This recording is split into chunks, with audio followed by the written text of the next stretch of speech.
जय जवाहर बच्चों।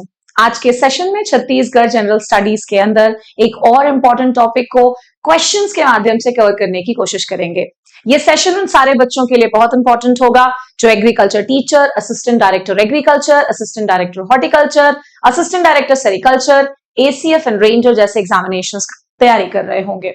ये जो पर्टिकुलर सवाल मैंने लिया है ये एडीए 2023 का एक बहुत इंपॉर्टेंट क्वेश्चन था और इसी क्वेश्चन से रिलेटेड जितना भी इंफॉर्मेशन हमको मिलेगा जो हमारे आने वाले एग्जाम्स के लिए इंपॉर्टेंट हो सकता है वो सारे इंपॉर्टेंट पॉइंट्स को आज के सेशन में सीख करके जाएंगे। तो मेरे साथ साथ सवाल को जरूर पढ़िएगा। सवाल पूछ रहा है, बस्तर की आदिवासी मान्यता के अनुसार घोटुल की उत्पत्ति के जनक कौन है? इंग्लिश में अगर मैं पढ़ूं, as per the belief of the tribes of Bastar who is the father of origin of ghotul. आप ऑप्शंस भी एक बार साथ में पढ़ सकते हैं, सहरादेव, माटीदेव, ठाकुर देव या फिर लिंगोपेन। तो भाई क्या है घोटुल, घोटुल का कॉन्सेप्ट क्या है? सबसे पहले तो यही चीज जानना जरूरी है और उसके बाद कहीं जाकर के जनक के बारे में जानेंगे।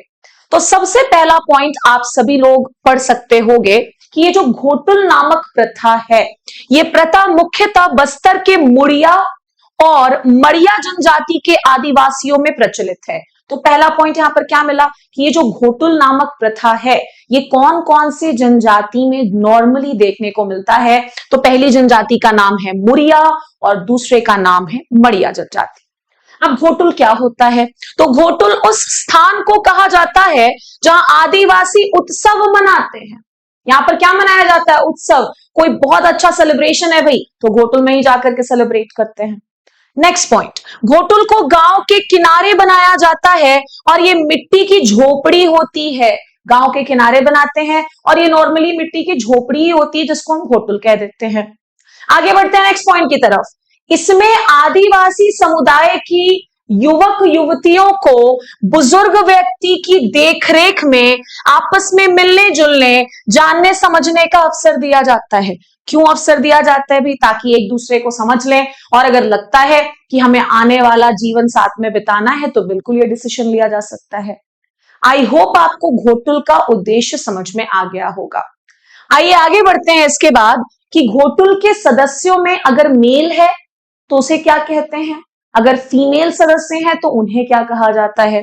तो जैसा कि आप देख रहे होंगे कि मेंबर्स में जो मेल सदस्य होते हैं उनको कहते हैं चेलक और जो फीमेल सदस्य होती हैं घोटुल की उनको क्या कहते हैं? मोतियारिन। ये तो नॉर्मल मेंबर सदस्यों की बात हो गई। भाई अब कोई ना कोई हेड भी होता है किसी ऑर्गेनाइजेशन का, तो आइए बात करते हैं कि हेड को क्या कहा जाता है। तो जो मेल का हेड होता है, जो मेल का देखरेख करेगा कि भैया क्या काम कर रहे हैं, क्या नहीं कर रहे हैं, मिलना जुलना हो रहा है, ये कौन करता है? सिरेदार। यानी मेल हेड को हम क्या बोल देते हैं? सिरेदार। और जो फीमेल्स की हेड होती हैं उन्हें क्या कहा जाता है? बेलोसा। बाकी सवाल तो ऐसा पूछा था जिसके बारे में यहां पर मैंने कोई अपडेट नहीं दिया, तो भाई मार्क कर लीजिएगा कि घोटुल के जनक किन्हें माना जाता है? लिंगोपेन को। किन्हें मानते हैं? लिंगोपेन को। तो इतना छोटा सा एक सेशन था ये और इसमें भी आपने बहुत सारी चीजें सीखी। सबसे पहला तो आपने सीखा कि जो घोटुल प्रथा है ये बस्तर के कौन कौन से जनजाति में फॉलो किया जाता है, तो मुड़िया और मड़िया आपने पढ़ा। इसके अलावा आपने ये भी सीखा कि घोटुल प्रथा का उद्देश्य क्या है। तो एक तो उत्सव मनाने के लिए, साथ ही साथ किसी बुजुर्ग व्यक्ति के देखरेख में मेल और फीमेल्स का मेल मिलाप बढ़ाना ताकि वो डिसीजन ले सके कि आगे आने वाले समय में उन्हें साथ में रहना है कि नहीं रहना है, विवाह के बंधन में बंधना है या नहीं बंधना है। इसके अलावा मेंबर्स को किन किन नामों से जाना जाता है और मेल मेंबर्स के हेड को और फीमेल मेंबर्स के हेड को हम क्या बोलते हैं, इस सारी चीजों को हमने आज के इस छोटे से सेशन में सीखा। आई होप आपको ये सेशन अच्छा लगा होगा और अगर आप सेशन एंजॉय कर रहे हैं तो प्लीज अपने फ्रेंड्स को जरूर शेयर कीजिएगा सो दैट उन्हें भी छत्तीसगढ़ सिंपल शब्दों में समझ आ सके और आने वाले एग्जाम में कहीं ना कहीं उनको भी बेनिफिट मिल सके। Thank you everyone.